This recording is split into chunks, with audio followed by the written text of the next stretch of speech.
Well folks, you know what we are here for. It's time to review the Samsung Galaxy Z Flip 6. It's the same phone as the Galaxy Z Flip 5 except there are colors around the cameras and it's more expensive. I jest, but that's not a totally inaccurate description of the Z Flip 6. This year's Flip is a very solid phone that's objectively good at everything it does, but it's also an incredibly lazy one that I struggle to wholeheartedly recommend. Confused by that juxtaposition? Let me explain. Let's start on a positive note. As far as Flip phone foldable build quality is concerned, I'm not sure it gets much better than the Flip 6. Samsung has been churning out folding phones for 5 years now. Now it shows. The Z Flip 6 is sturdy, well made and almost perfect in its design, save for one thing. I love that Flip 6's aluminum frame is now matte instead of glossy like it was on the Flip 5, but the flatter sides and sharper edges don't feel nearly as comfortable. I don't like the glossy frame on the Motorola Razr Plus 2024, for example, but I also find its rounded edges and frame much nicer to hold. The Flip 6 isn't annoying to hold, though I do hope the more rounded design comes back next year. The Z Flip 6 also has an exceptional hinge. It moves fluidly with no resistance or creakiness. It can be propped up at almost any angle and it easily snaps open and closes shut with one hand.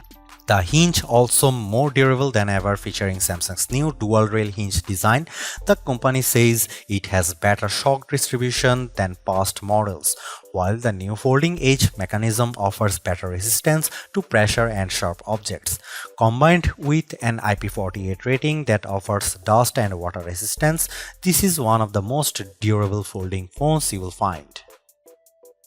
But it's not just the hinge that Samsung does so well, it also expertly executes the smaller details.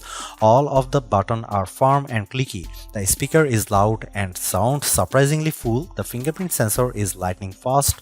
There are smaller details that other flip phones sometimes have to sacrifice, but not here. As for colors, there are a lot. The normal color this year include yellow, mint, blue and grey. Yellow is my personal favorite too. I have grown quite fond of the blue color on my review unit. If you buy the Flip 6 from Samsung's website, you get 3 more options: peach, white and crafted black.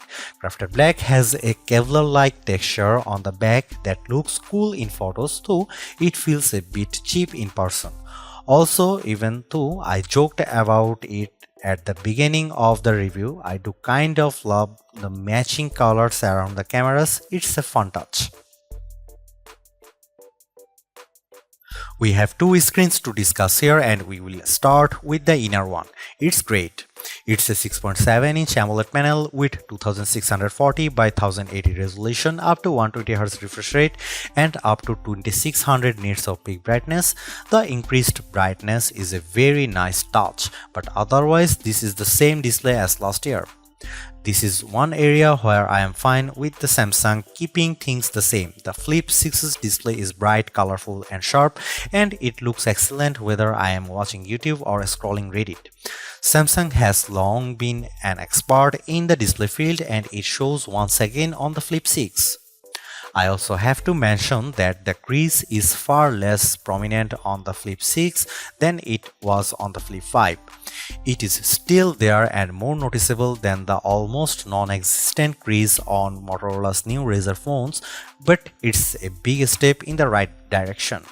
Where the Flip 5's crease feels like a canyon, the Flip 6's feel like a very small divot. That's the inner screen. What about the cover one? This is where I start complaining.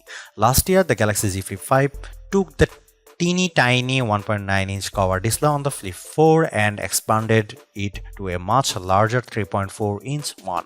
It was a big deal, enabling helpful widgets, an on-screen keyboard, and full application support. It was a commendable step forward, but even in 2023, it already fell behind what Motorola offered with that year's version of the Razr Plus. So how did Samsung improve the cover screen on the Galaxy Z Flip 6? It didn't, not at all. Just like last year, it's a 3.4-inch AMOLED panel with a 720 by 748 resolution and a 60Hz refresh rate. It's serviceable, but that's about it. The low resolution makes icons and text look fuzzy, the 60Hz refresh rate feels sluggish, and the 3.4-inch size feels cramped by 2024 standards. You also still can't run apps on the cover screen without jumping through a half dozen hoops. Meanwhile, the Z Flip 6's biggest competitor, the Motorola Razr Plus 2024, kicks the living daylight out of it. For context, the Razr's cover screen is a 4-inch AMOLED panel with 1080 by 2640 resolution and up to 165Hz refresh rate. Yes, those are the cover screen specs.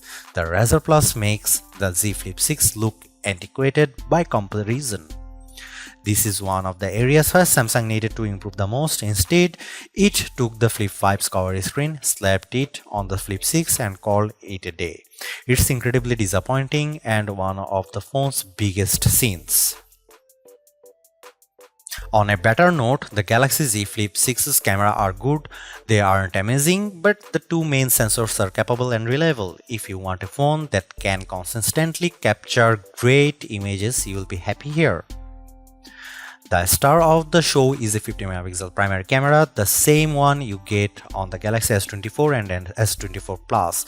It's joined by a 12MP ultra-wide camera with a 123-degree field of view plus a 10MP selfie camera at the top of the inner display. Overall, photos captured by Z Flip 6 look nice, images are sharp and detailed and often return bright, pleasing colors. The jump to a 50MP primary camera over the 12MP camera on the Z Flip 5 is particularly handy. Not only do a standard 1x photos look sharper, but digital zoom on the Flip 6 is also very usable. Samsung says 2x photos are optical quality zoom, and I tend to agree. Even jumping to 4x and 10x, I don't hate the results. It certainly doesn't make up for the lack of a dedicated telephoto camera, but it makes the camera system more versatile than last year. The 12MP ultra-wide camera is good too. There is some slight distortion at the edges, but the 123-degree field of view allows you to capture a lot more in the frame. Photos also have a decent amount of detail despite the lower 12MP resolution, and colors are very similar to photos taken with the main camera. Like previous Samsung phones, the Z Flip 6 still struggles a bit with moving subjects. It can also be a little much more with vibrant colors at times, particularly with bright blue skies. Similar to the Flip 5, the Flip 6 has a good camera system, if not a spectacular one. Here are some camera samples of the Galaxy Z Flip 6.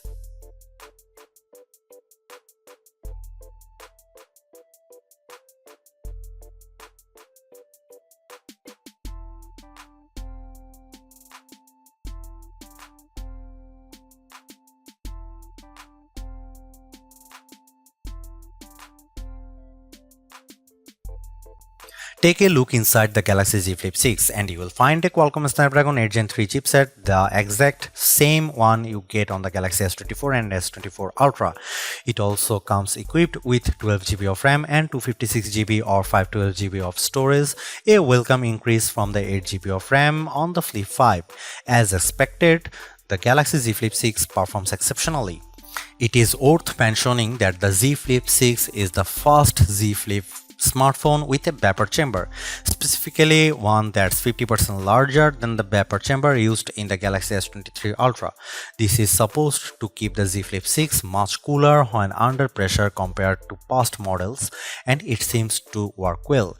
I have noticed the top part of the phone warm up once, and that was only after almost an hour of streaming a 4K YouTube video while also running other apps on the phone.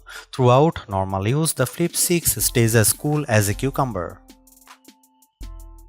What about battery life? The 4000 mAh battery inside the Flip 6 is the largest one Samsung has ever put in a Z Flip, and while it is still a one-day smartphone like its predecessor, it's a more comfortable one-day phone with over 3.5 hours of screen time.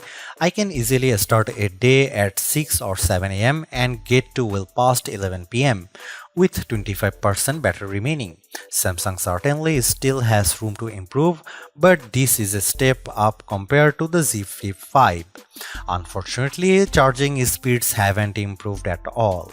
Once again, you are stuck with a 25-watt wire charging, 15-watt wireless charging, and 4.5-watt reverse wireless charging. For a phone in 2024, let alone one that costs $1100 Samsung should have done much better here. The Galaxy Z Flip 6 comes with Android 14 and it's paired with Samsung's One UI 6.1.1 interface.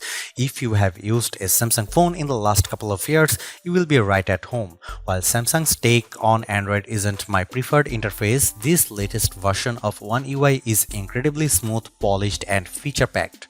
While I don't like the cover screen's hardware, I do appreciate some of the updated software for it in this year.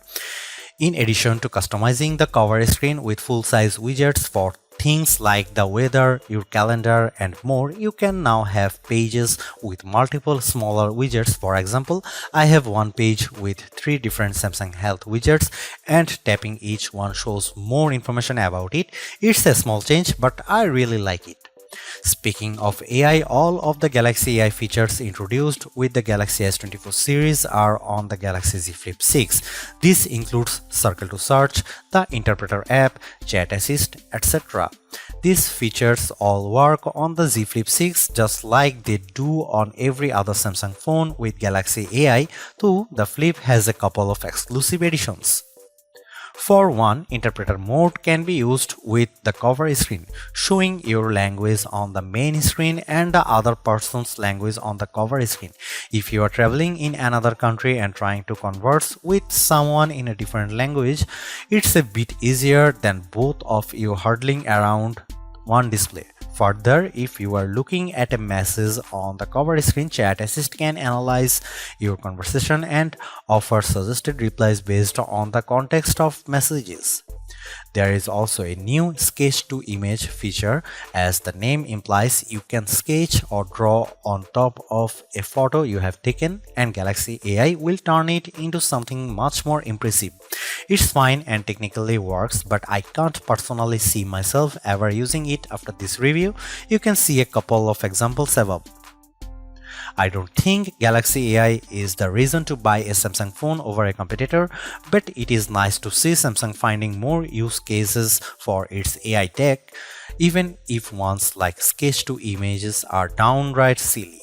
As for updates, the Galaxy Z Flip 6 is promised 7 years of software updates, including major Android OS upgrades and security patches. This is the same level of support you get on the Galaxy S24 series, and it's great that Samsung has extended it to the Z Flip 6. Well done, Sammy. This all puts the Samsung Galaxy Z Flip 6 in an awkward position. If you have a much older Z Flip and you are dead set on getting the newest model, you won't have a bad time with the Flip 6 at all. Hell, I've had a great time using it, but I also don't think it should be at the top of your shopping list.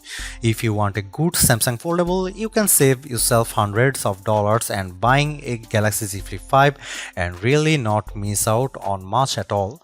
Alternatively, if you can escape Team Samsung, this year's Razr Plus kicks the Flip 6's butt in more ways than one and costs $100 less. It's not that Samsung made a bad phone with the Z Flip 6, it just made a lazy one.